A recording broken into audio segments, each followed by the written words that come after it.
अथ मन्त्रपुष्पम् ॐ धाता पुरस्ताद्यमुदा चहार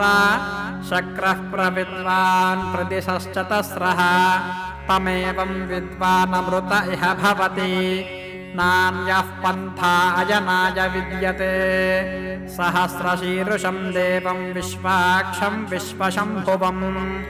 विश्वन्नारायणं देवमक्षरं परमं पदं विश्वतः परमान् नित्यं विश्वन्नारायणगुं हरिं विश्वमेवेदं पुरुषस्तद्विश्वमुपजीवति पतिं विश्वस्यात्मेश्वरगुं शाश्वतगुं शिवमच्युतं नारायणं महाज्ञेयं विश्वात्मानं परायणं नारायणपरो ज्योतिरात्मा नारायणः परः नारायणपरं ब्रह्म तत्त्वं नारायणः परः नारायणपरो ध्याता ध्यानं नारायणः परः यच्च किञ्चिज्जगत्सर्वं दृश्यते श्रूयतेऽपि वा अन्तर्बहिश्च तत्सर्वं व्याप्य नारायणस्थितः अनन्तमव्ययं कविगुं समुद्रेऽन्तं विश्वशम्भुवम् पद्मकोशप्रतीकाशगुं हृदयं चाप्यधोमुखम् अथो निश्चावितस्यान्ते नाभ्यामुपरि तिष्ठति ज्वालमालाकुलं भाति विश्वस्यायतनं महतो सन्ततकोशिलाभिस्तुलम्बत्याकोशसन्निभम् तस्यान्ते सुशिरगुं सूक्ष्मं तस्मिन् सर्वं प्रतिष्ठितम् तस्य मध्ये महानद्निर्विश्वार्चिर्विश्वतो मुखः सोऽग्रभुग्विभजन् तिष्ठन्नाहारमजरः कविः तिर्यगूर्ध्वमधशायी रश्मजस्तस्य सन्तता सन्तापयति स्पन्देहमापाददलमस्तकः तस्य मध्ये वह्निशिखा अनीयोर्ध्वा व्यवस्थिता नीलतो यतमध्यस्था विद्युल्लेखे भास्वरा नीवारशोकवर्तन् विपीताभास्पत्यनूपमा तस्या शिखाया मध्ये परमात्मा व्यवस्थिता स ब्रह्म स शिवः स हरिश्चेन्द्रः सोऽक्षरः परमस्वराट् योपां पुष्पं वेद पुष्पवान् प्रजावान् पशुमान् भवति चन्द्रमा वा अपां पुष्पं पुष्पवान् प्रजावान् पशुमान् भवति य एवं वेद योपामायतनं वेद आयतनवान् भवति अग्निर्वा अपामायतनम् आयतनवान् भवति योऽग्निरायतनं वेद आयतनवान् भवति आपो वा अग्निरायतनम् आयतनवान् भवति य एवं वेद योपामायतनं वेद आयतनवान् भवति वायुर्वा अपामायतनम् आयतनवान् भवति यो वायोरायतनं वेद आयतनवान् भवति आपो वै वायोरायतनम् आयतनवान् भवति य एवं वेद योपामायतनं वेद आयतनवान् भवति असौ वै तपन्नपामायतनम् आयतनवान् भवति यो मुष्यतपत आयतनं वेद आयतनवान् भवति आपो वा अमुष्यतपत आयतनम् आयतनवान् भवति य एवं वेद योपामायतनं वेद आयतनवान् भवति चन्द्रमा वा अपामायतनम् आयतनवान् भवति यश्चन्द्रमस आयतनं वेद आयतनवान् भवति आपो वै चन्द्रमस आयतनम् आयतनवान् भवति य एवं वेद योपामायतनं वेद आयतनवान् भवति नक्षत्राणि वा अपामायतनम् आयतनवान् भवति यो नक्षत्राणामायतनं वेद आयतनवान् भवति आपो वै नक्षत्राणामायतनम् आयतनवान् भवति य एवं वेद योपामायतनं वेद आयतनवान् भवति पर्जन्यो वा अपामायतनम् आयतनवान् भवति यः पर्जन्यस्यायतनं वेद आयतनवान् भवति आपो वै पर्जन्यस्यायतनम् आयतनवान् भवति य एवं वेद योपामायतनं वेद आयतनवान् भवति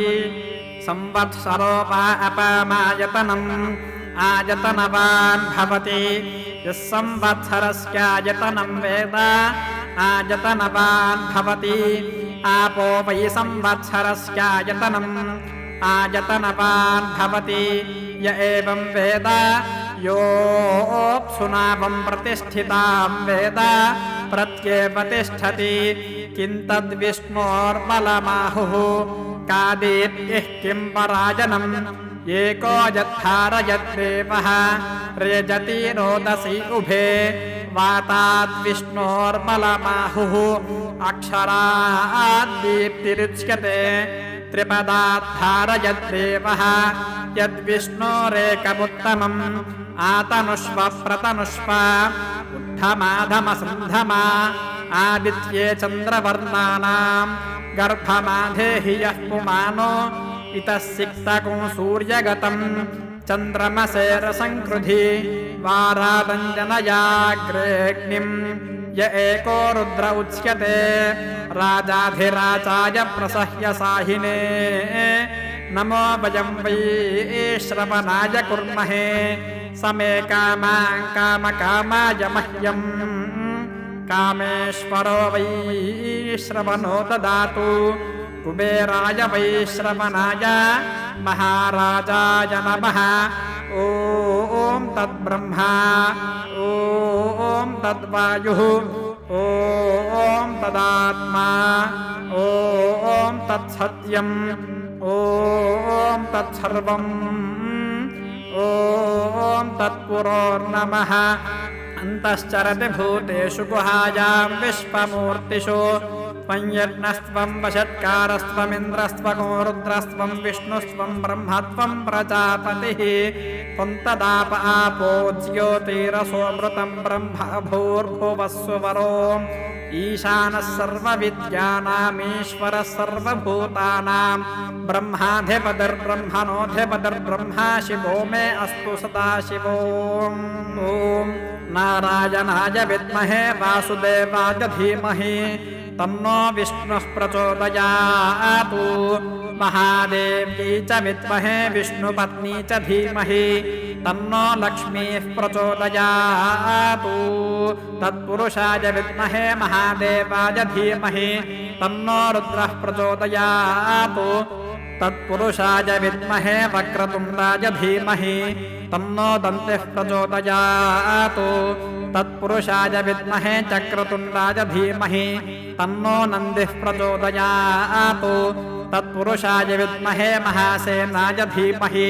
तन्नः षण्मुखः प्रचोदयातु तत्पुरुषाय विद्महे सुवर्णपक्षाय धीमहि तन्नो गरुडः प्रचोदयातु वेदात्मनाय विद्महे हिरण्यगर्भाय धीमहि तन्नो ब्रह्म प्रचोदयातु नारायणाय विद्महे वासुदेवाय धीमहि तन्नो विष्णुः प्रचोदयातु वज्रनखाय विद्महे तीक्ष्णदग्गुष्ट्राय धीमहि तन्नो नारसिंहः प्रचोदयातु भास्कराय विद्महे महाद्युतिकराय धीमहि तन्नो आदित्यः प्रचोदयातु वैश्वानराय विद्महे लालीलाय धीमहि तन्नो अग्निः प्रचोदयातु कात्यायनाय विद्महे कन्याकुमार धीमहि तन्नो दुर्गः प्रचोदयातु सहस्रपरमा देवी शतमूला शताङ्कुरा सर्वगुं हरतु मे पापं दूर्वा दुःस्वप्ननाशिनी काण्डात् काण्डात् प्ररोहन्ति परुषः परुषः परि एवानो दूर्वे प्रतनु सहस्रेण शतेन च या शतेन प्रतनोषि सहस्रेण विरोहसि तस्यास्ते देवीष्टके विधेमः विशामयम् अश्वक्रान्ते रथक्रान्ते विष्णुक्रान्ते वसुन्धरा शिरसा धारयिष्यामि रक्षस्व मां पदे पदे आकाशात् पतितं तोयं यथा गच्छति सागरम् सर्वदेव नमस्कारः केशवं प्रति गच्छति। ॐ शान्तिः शान्तिः शान्तिः।